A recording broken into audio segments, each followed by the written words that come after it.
Hi guys, welcome back to my channel, or if you're new here, a big welcome to you. My name's Jenny and I mainly produce lifestyle content on this channel.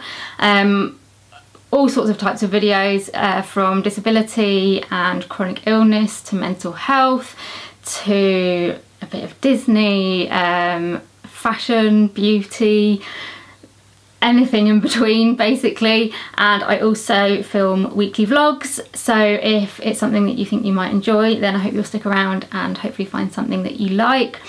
It has been a while since I've sat down and done a sit down video.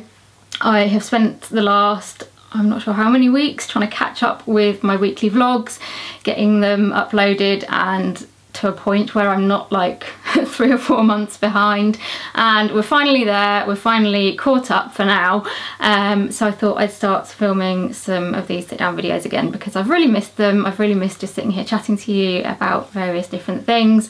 And for today's video I thought I would make a video because it's Gastroparesis Awareness Month and it's quite a poorly understood condition. I didn't know much about it until I started having people kind of look into it for me and things like that, and I think knowing about it beforehand would have massively changed my life. So I thought for today's video I would just start by telling you a little bit about what gastroparesis is, and then I thought I would just talk to you about my story, about my gastroparesis journey, where things started, what I went through to kind of get to my diagnosis, all that kind of stuff. So I hope you'll find it interesting and helpful, and if you've got any questions at any point, please do just pop them in the comments below and I'll try and answer them. So what is gastroparesis? In simple terms, it basically means a paralysis of the stomach,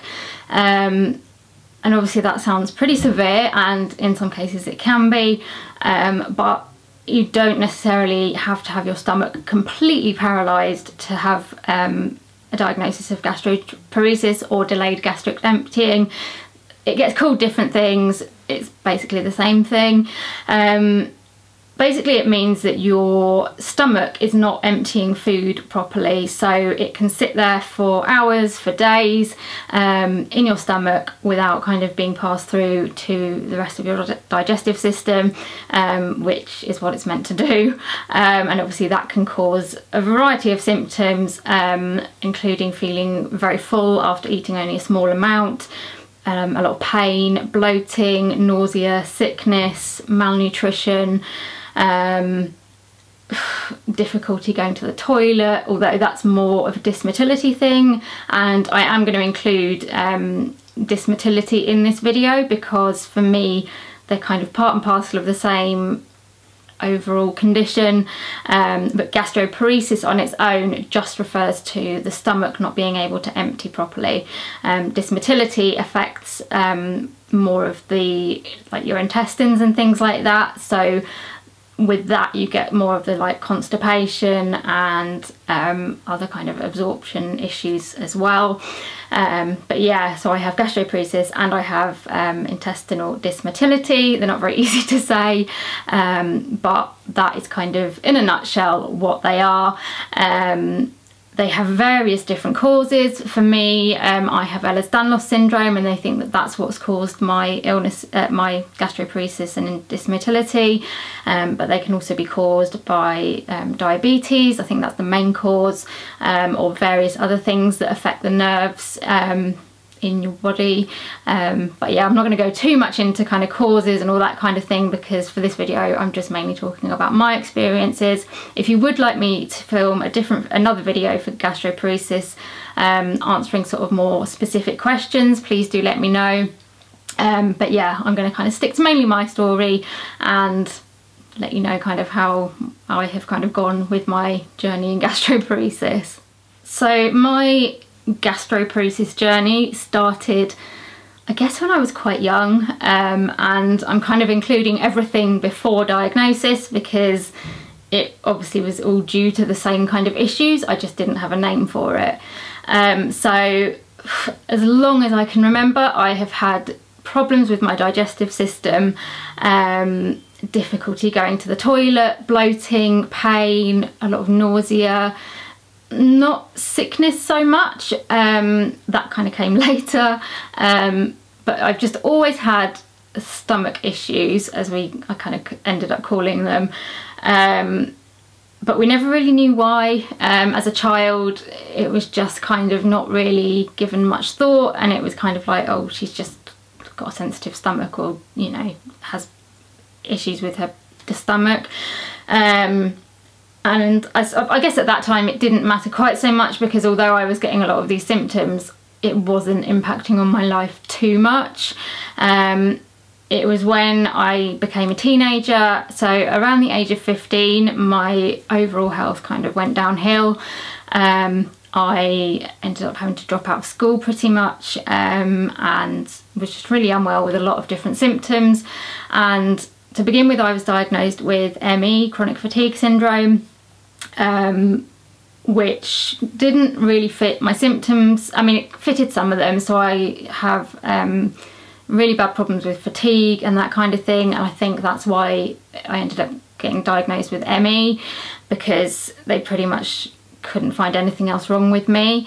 But one of my biggest issues was my digestive system, and that was kind of never really explained by the ME diagnosis.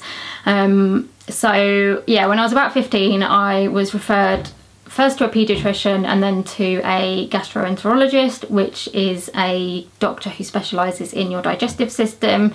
At that point, I was having various problems with kind of a mixture of constipation and diarrhoea, a lot of like gastro pain, bloating, sickness. I was being sick quite a lot, and just general nausea, feeling very full after eating not very much, and just generally not doing very well gastro-wise. I lost a lot of weight.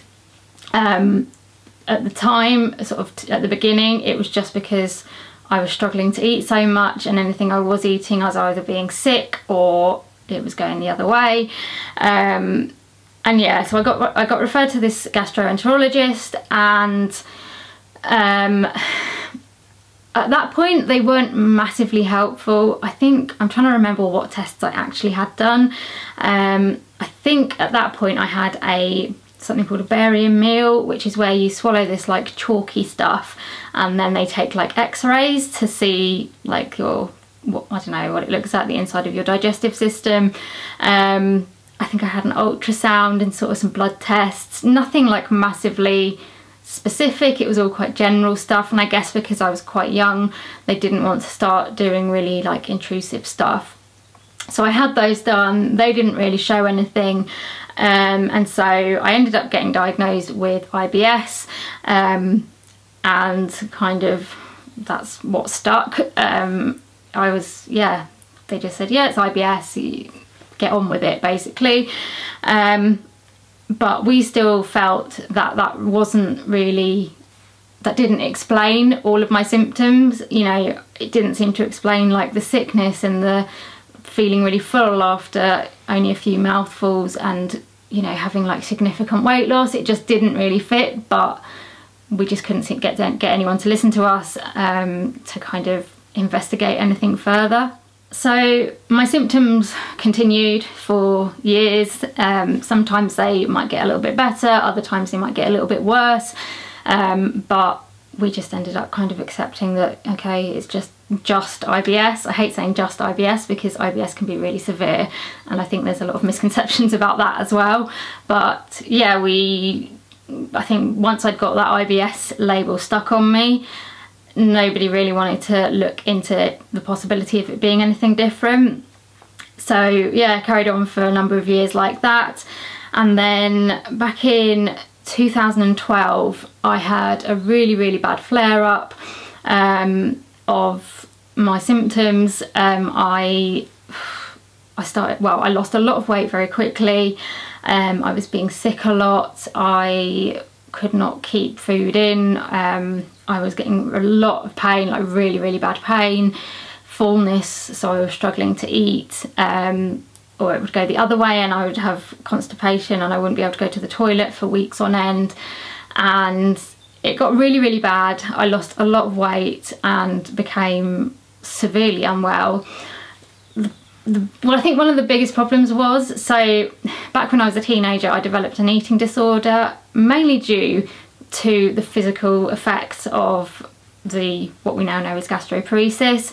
I think I obviously had that kind of predisposition to developing an eating disorder because I'd always had kind of body image problems, and then losing a lot of weight through a physical cause triggered that eating disorder.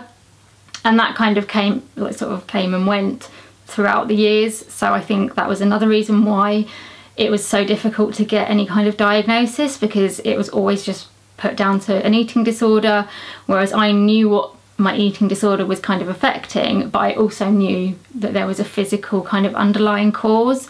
And so yeah, back in 2012, when I lost a lot of weight and everything, it was very difficult to get anybody to separate the physical from the mental health side of things, which I guess made things a lot more difficult. But I was referred back to a gastroenterologist, and they did some various different tests. So at this point I had an endoscopy, so I had a camera down my throat and into my stomach, and I also had one the other way up into my intestines.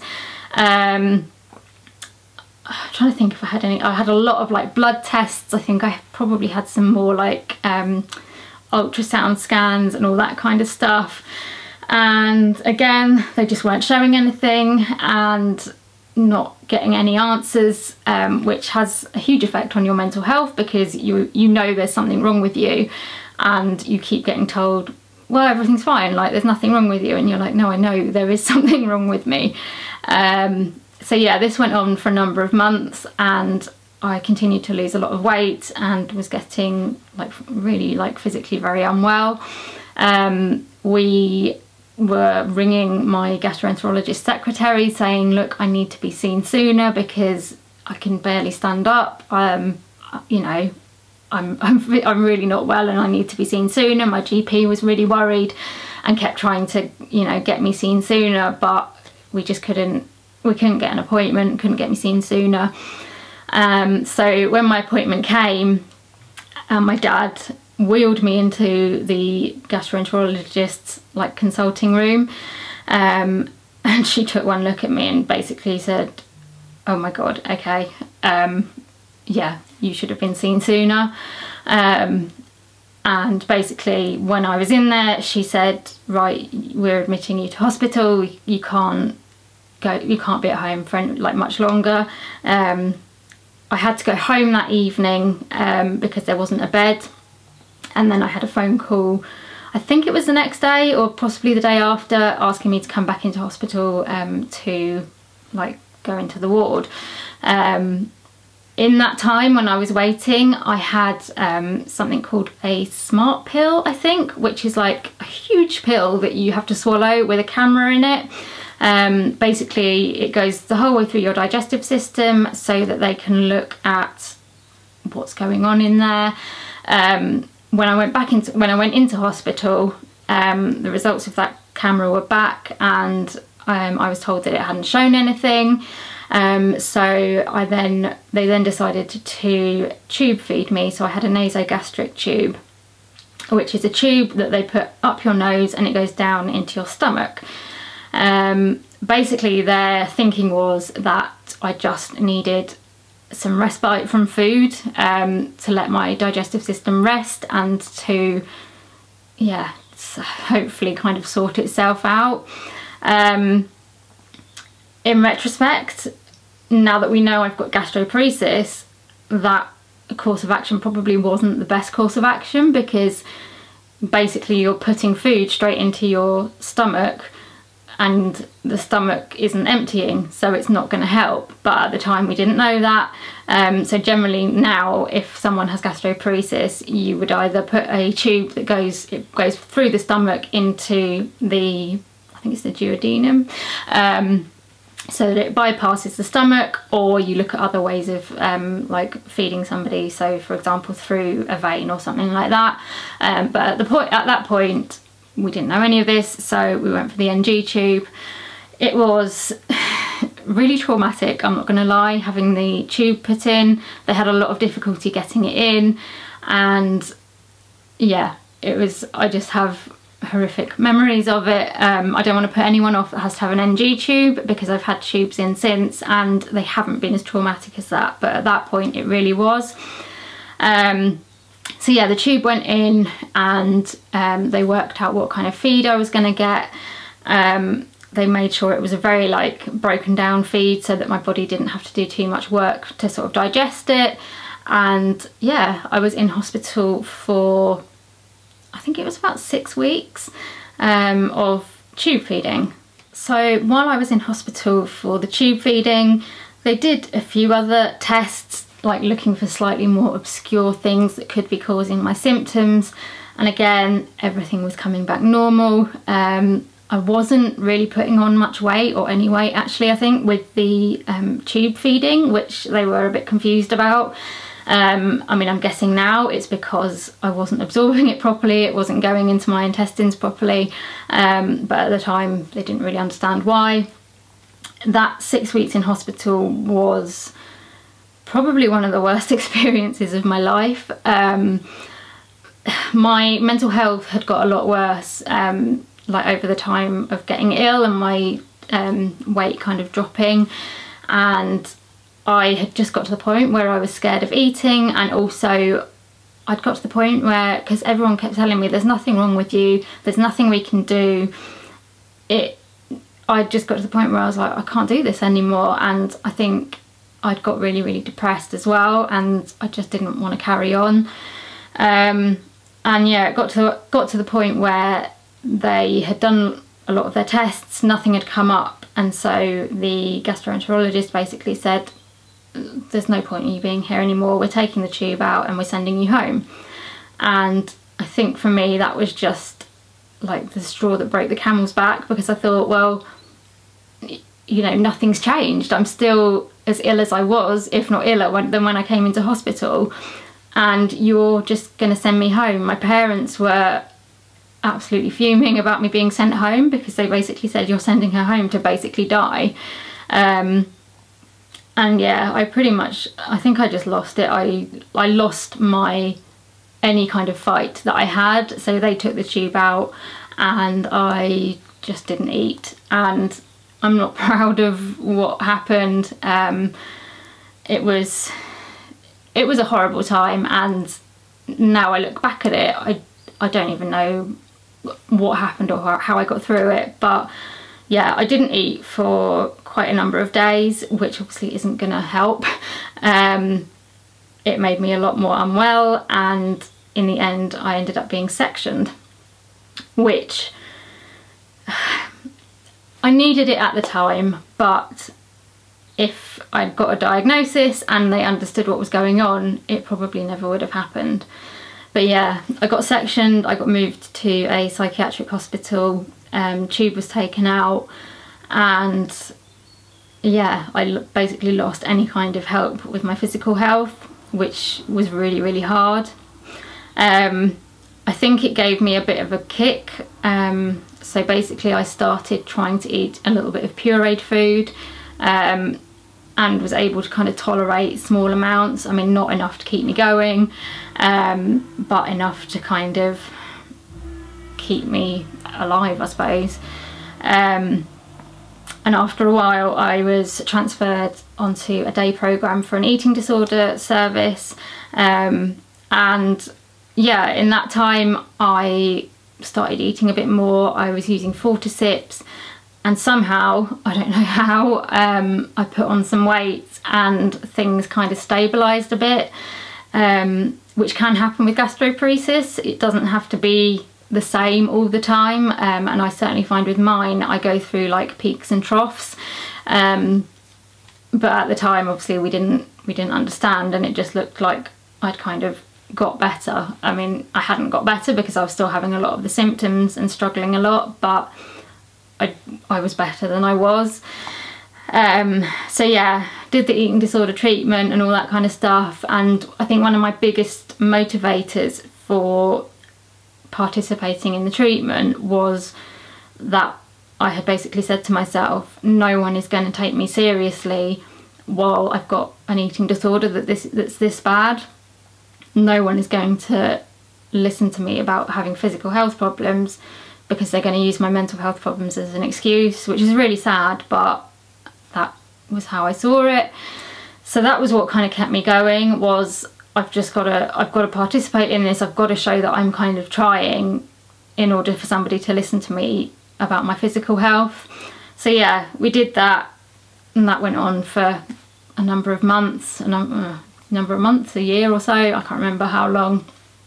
And when I was kind of out of treatment and doing mentally a lot better, I kind of started talking to my GP about like looking at diagnoses again. And I was really lucky. I had a very good GP who actually had a friend with Ehlers-Danlos syndrome, and she had kind of put things together and said, actually, you present a lot like my friend does. I think maybe you've got Ehlers-Danlos syndrome.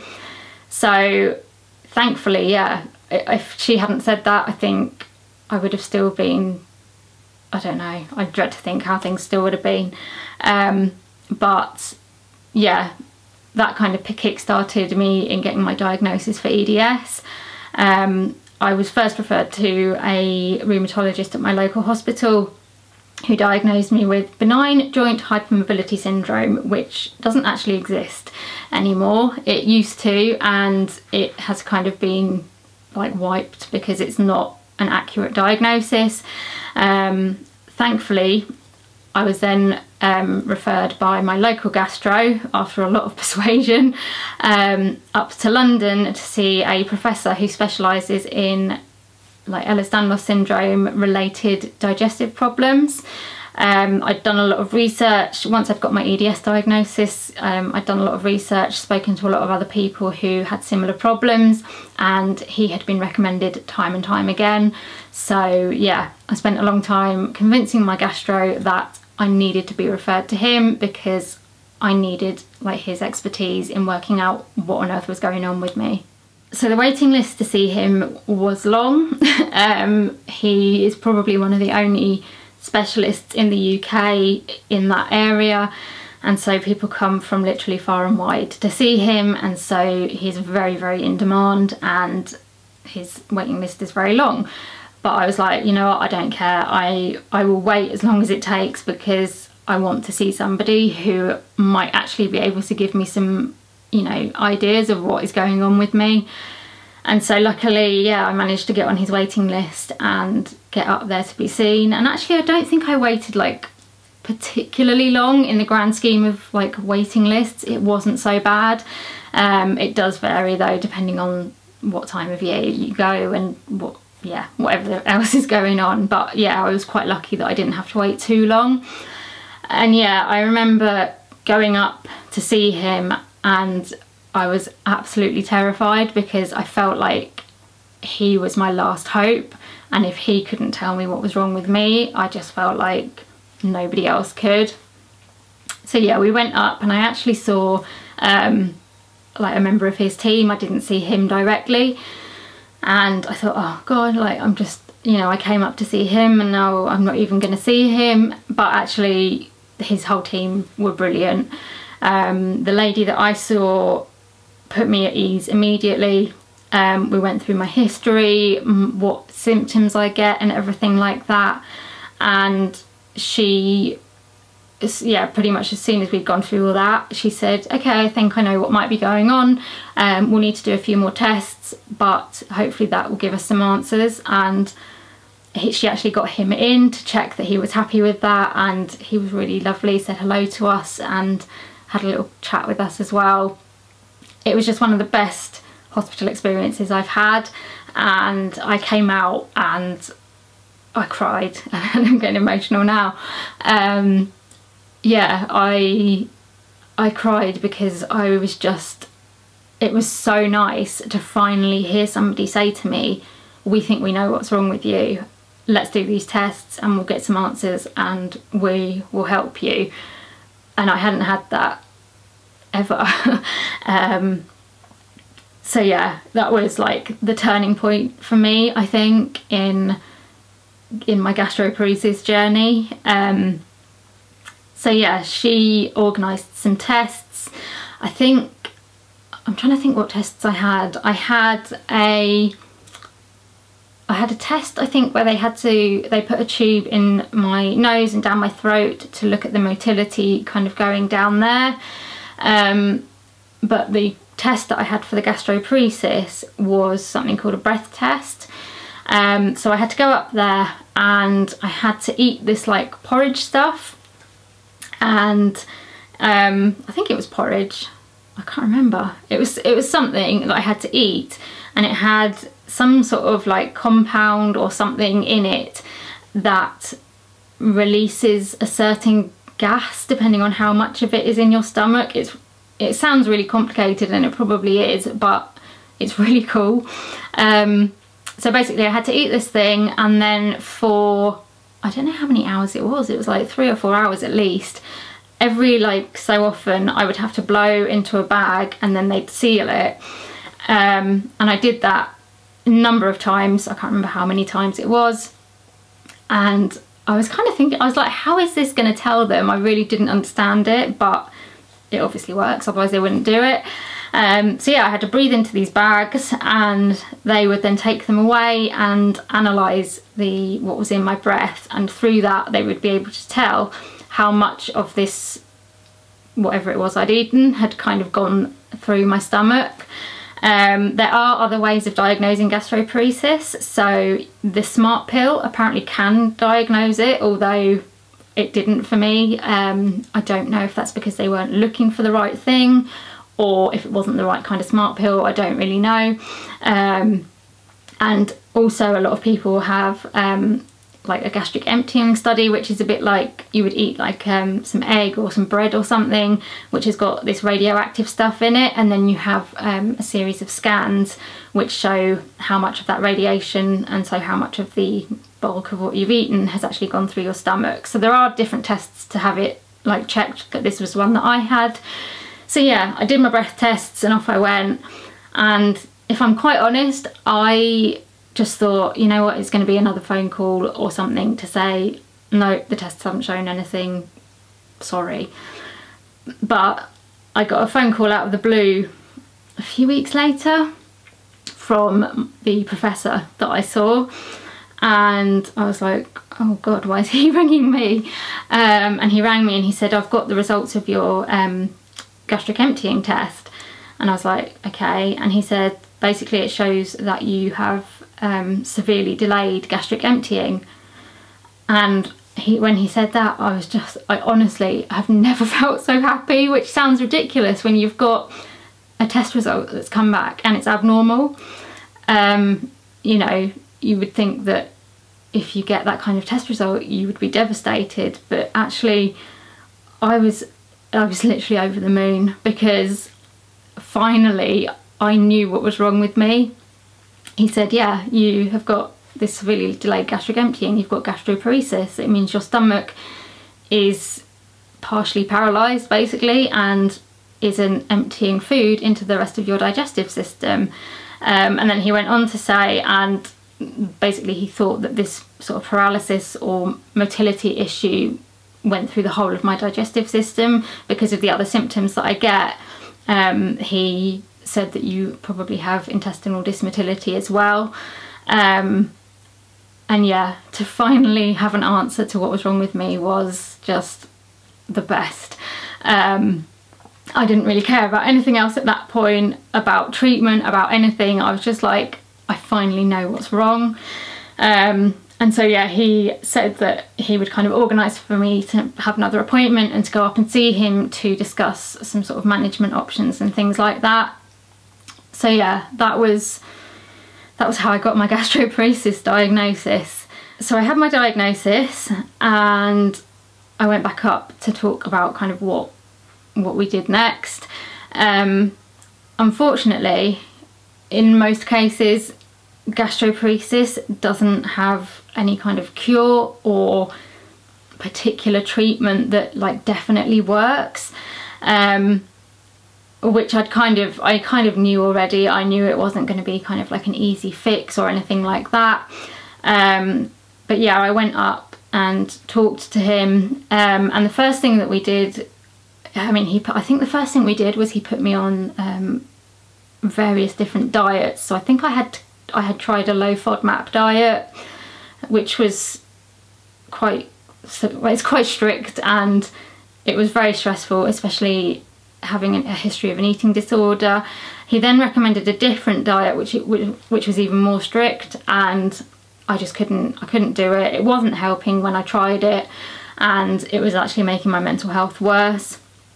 So yeah, we did look at a lot of dietary things first, and I do still follow some dietary stuff because I know that I have certain foods that are more triggering to me, that kind of make my symptoms worse, that I struggle to digest and things like that. But the kind of really strict diets just didn't work for me. They didn't give me any kind of real improvement, and the kind of negatives massively outweighed any positives. So yeah, we gave up with the diets a bit, and we started to talk about kind of medications. And again, there aren't really any medications that are like, you know, you have gastroparesis, so I'm going to give you this medication and you're going to be better. It's very much kind of trial and error, seeing what will help you kind of manage your symptoms a bit. One of the biggest medications that helps me is ondansetron, which is a antiemetic, which is like anti-sickness. It's a bit of a funny one because ondansetron actually makes your stomach work slower, so it's not the ideal medication to take when you've got gastroparesis, because obviously it's not going to help your stomach to empty any quicker. However, it massively helps with my sickness and nausea, and so I'm using it, I guess, more as just as a symptom management thing. I tried various other anti-sickness tablets and nothing was helping, so we eventually went on to ondansetron, and touch wood, for the last few years it has massively helped me in regards to not being sick all the time, which is good. As well as that, I was put on things like laxatives because of the dysmotility in the rest of my digestive system. Yeah, it just needs help moving through basically, so I'm on various different laxatives. Also, I'm on quite a lot of different vitamins and minerals because of my gastroparesis and intestinal dysmotility. I don't absorb things particularly well, so I am on quite high, they put you on quite high doses of certain vitamins and minerals to try and kind of make sure you're still getting what you need. And another thing that has really helped me is Fortisips. So they are the little drinks which are nutritionally complete, and you can use them instead of eating basically. I kind of vary with how many I use depending on how bad my symptoms are. I do still eat like normal food as well, because for me and for my doctors it was really important to try and keep eating as much as you can. But I do use the Fortisips to kind of supplement my eating, so I struggle to eat like 3 meals a day, so for one meal I might have a Fortisip, or if I've struggled to eat much on the other meal I might have another Fortisip. It just basically means that I'm getting some calories in me that are more likely to be absorbed because they go through your stomach easier, and yeah, it's kind of helping me not to lose weight basically. So they have been a massive help. And then I think with regards to medications, I haven't tried a huge amount else. I think I've tried a stomach emptying medication, and I can't for the life of me remember what it was called, but I seem to remember that it just made me feel worse, so I ended up coming off it. There is a medication called domperidone, which we have kind of contemplated trying before, but there's a lot of issues around heart problems that come with it, and because of my POTS and everything as well, they're quite like hesitant to try and put me on that one. There's also a medication called prucalopride, which I haven't tried yet, but it's on the ones that we kind of might try. My biggest problem is that I take a few different medications that also slow my stomach down. So the ondansetron, I'm on tramadol and oxycodone at the moment because of pain, and so it's very difficult to then put in a medication to speed your stomach up when it's going to be working against those medications and the gastroparesis. So it's just trying to find medications and lifestyle adjustments to manage the symptoms as best as possible. For some people, they do look at putting in a gastric pacemaker, and I think for some people with diabetes that is a kind of viable option, but because my gastroparesis is caused most likely by like faulty connective tissue, it's unlikely that a pacemaker would work. So it's not something that's routinely done for people with EDS, unfortunately. But yeah, I have heard people say for them that is something that's worked, but it's just not something that's kind of been offered to me. So yeah, it's a very fine balancing act between trying to manage different symptoms that come with it. Things like eating small meals, or like eating small snacks more like regularly rather than trying to eat like 3 big meals a day. Learning what your triggers are and obviously trying to avoid them where you can. And yeah, just keeping an eye on your symptoms and making sure that if things are flaring up that you're kind of addressing them before they get too bad. Yeah, it's a difficult one because there is no, one treatment fits all and there's no cure, so it is just a case of finding what works for you. I will also say that people have different severities of symptoms with gastroparesis, so you might get someone who has gastroparesis but can eat fairly normally, they get symptoms but they're manageable and they don't need a huge amount of intervention. And then at the other end of the spectrum, you get somebody who is in complete intestinal failure, basically, where their stomach is completely paralysed, the rest of their intestines are completely not working either, and they are on things like TPN, which is nutrition that goes directly into your heart. And then there's basically everybody in between. So some people might have a tube that goes into their nose and down into some part of their digestive system. Some people may have tubes that are kind of directly into parts of their intestine, which go kind of on your tummy. Some people don't need a tube, so at the moment, touch wood, I'm doing okay without a tube, but I do have like forceps and things to kind of supplement that. So yeah, there is quite a big range of how severely it can affect people, and as I said, also it's not necessarily a constant. So certainly for me, and I know quite a few other people that I've spoken to with gastroparesis, you can have a time when you're kind of doing okay, like you've got your symptoms and they aren't great, but you've found ways that you're managing them, and then suddenly things can just go downhill really quickly and you need a lot more intervention. So yeah, it is very, very changeable. So I guess it's just finding out what works for you and having the right support, which isn't easy because a lot of doctors I have seen don't understand it very well and don't know an awful lot about it, which is why I ended up having to go up to London to see a specialist. So that does make it harder to manage, not having the right support, which is a shame. But yeah, so that's kind of where I'm at. That brings us to now, I guess, and that is my gastroparesis journey. I think I've pretty much covered everything I can without being here for like hours. So I'm really hoping that hearing about my journey helps a little bit. Obviously, my journey is going to be very different to somebody else's journey. We're all individual. Just because we've got the same diagnosis, it doesn't mean we've been through the same process to diagnosis or that we have the same severity of symptoms. So, if you meet somebody else with gastroparesis, don't expect them to be exactly like me. But I do hope that kind of hearing my story has just helped to give you a bit of info about what gastroparesis is like, and if it's something that you're suffering with or that you think might be happening with you, that it's just giving you some information and some ideas of kind of like where to turn for some help. So I hope you've enjoyed the video. If you have and you'd like to see more from me, please give me a like and subscribe to my channel. Also hit the notification bell, that means you'll get notified every time I upload a video so you don't miss anything.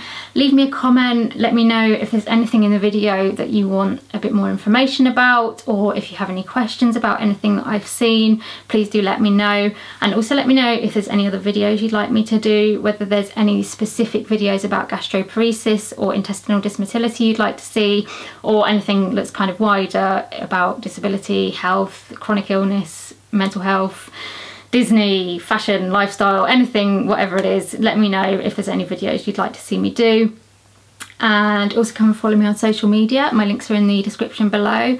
I am mainly on Instagram, Twitter usually, so come over and say hello to me over there, and I'll see you in another video very soon.